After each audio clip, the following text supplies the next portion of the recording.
Super thrilled to talk about my favorites this month. A few of them showed up on my new at Sephora video. Go check that out if you haven't already. I'm gonna start with some skincare. This is the Sunday Riley CEO Afterglow Brightening Vitamin C Cream. And it's not really new, I don't think. I've been meaning to get more vitamin C involved in my skincare, so I'm trying a few things. This one has a very strong scent. So you get your vitamin C inside a moisturizer. It has turmeric on it. That's why it looks so yellow. Very non-greasy. It claims it leaves like a satin finish, which I totally agree, and that is why I like it. It feels rich, but it doesn't feel overly dewy or glowy. It gives you like such a lit from within glow. They do claim it's more for normal to dry skin, but I'm really oily skin and I really do enjoy it. I've been wearing it under makeup like today, and it just gives me such a great base for makeup. And they do have other vitamin C products. They have a richer cream for anybody who's really dry, and they have their serum. I have their serum. I have yet to try it. I'm gonna go ahead and give it a go and see what compares. If you're normal skin, you probably would love this. It smells kind of interesting. I don't hate the smell, but it is very strong and you do feel it after. It's like a powdery scent. Like it reminds me of grandma or something. But yeah, I really enjoy it. My second skincare product, it's a Paula Choice Wrinkle Defense. This one is an SPF. It's SPF 30. It's their mineral version. Their non-mineral version is SPF 50. I have not tried that one, but after trying this one, I'm really enjoying it. I think I might go ahead and try it. It was my go-to moisturizer all summer. It's like a more matte finish, perfect for anybody who's oily skin. Mineral sunscreens tend to be very white. This one has like more of a tint to it, but it's not to cover anything. It's just to counteract that whiteness from a mineral sunscreen. Again, if you don't love that, I think I would go with the chemical version and you get more protection anyway. But yeah, once it dries like a powder matte finish. I've been loving it on days where I don't want to put anything on top of my moisturizer. And it's a great mattifying primer for under your makeup. The Supergoop's matte sunscreen I don't really love. I think it's too pasty. I think it's heavy. This one is definitely polar opposite to that, but it still gives you a mattifying finish. So if you want something more lightweight but still suitable for oily skin, I think you're gonna love this one. So you're gonna be protected, you're gonna have that oil control. A foundation I've been wearing since it came out, it's been this Fenty stick, the Ease Drop in a stick version.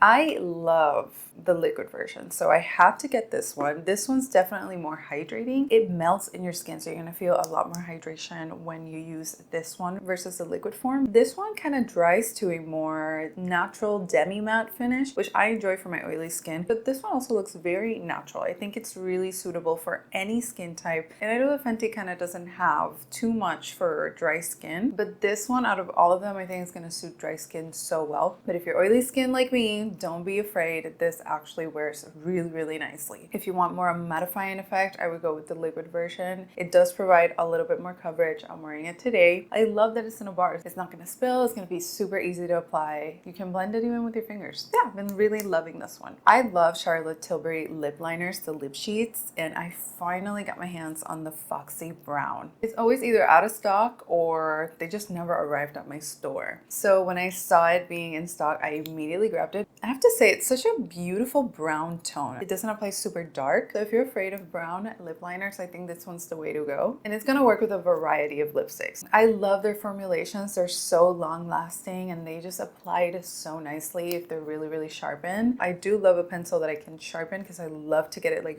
really thin. And with the retractable pencils, even with their little sharpener that they bring, I just can't get them to be thin and sharp enough. So I really do love when I can sharpen my lip pencil. I have been wanting this for so long, so I'm so happy that I got it. Talking about lips, I did mention this one on the new at Sephora video, and ever since I got it, have not stopped using it. I love this color. I think it just makes everything just come together. Usually I'm wearing like a very nude color, but this one is in Seductive and it's more of a dark rose mauve tone, and I also feel like it looks kind of 90s and brownish, and I don't know, it is kind of expensive, so I don't know if I would repurchase, but for the time that I'm using it, just love. And it makes the makeup look just feel more finished. Like this one makes me look like I have a full face of makeup. Let me show you the color right next to the lip liner. So yeah, it's kind of like very neutral in tone with a little bit of color. You guys know that I'm a sucker for lipsticks, so So I'm so happy that I have this in my collection. I am very late to the Westman Atelier party because it's expensive. This is like $48, I think. And I felt like I didn't want to justify buying it. They do sell it now on a mini, so you can save some money there if you really want to try it. I started swatching the formula at Sephora and I realized that it's not dewy at all.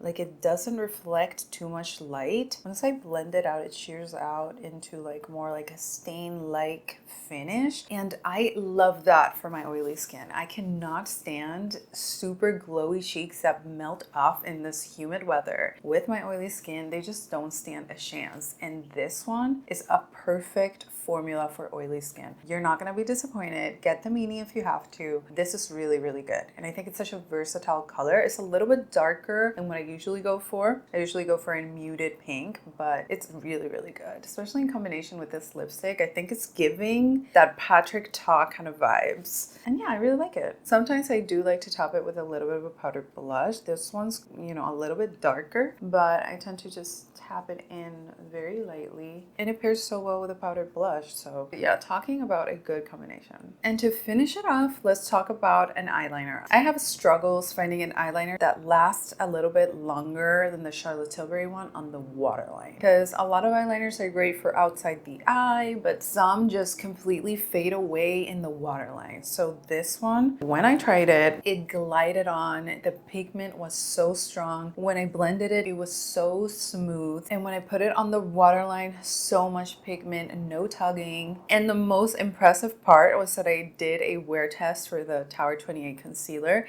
And by the end of the night, after 7 hours, the waterline looked a little faded, but definitely nowhere near as the other ones I've tried. So far, this Aqua Resist pencil on the waterline is perfection. They do have a couple claims on this one. It is a retractable pencil and it comes with a sharpener. It claims to be waterproof, sweat-proof, tear-proof, humidity-proof, transfer-proof, climate proof, and smudge proof. They claim it's safe to use on the waterline, it's safe for contact lenses, and it's good for sensitive eyes. So I'm definitely going to be recommending this one to anybody that asks me if they cry a lot, if they have runny eyes, if they get a lot of allergies. This is the eyeliner you want to get. I just love it when I use 100 points in the Sephora rewards for something that really blew me away, and this is one of those moments. So thank you so much for watching this video. Make sure to give it a thumbs up and let me know what else you want to see on this channel. I'll see you in the next one.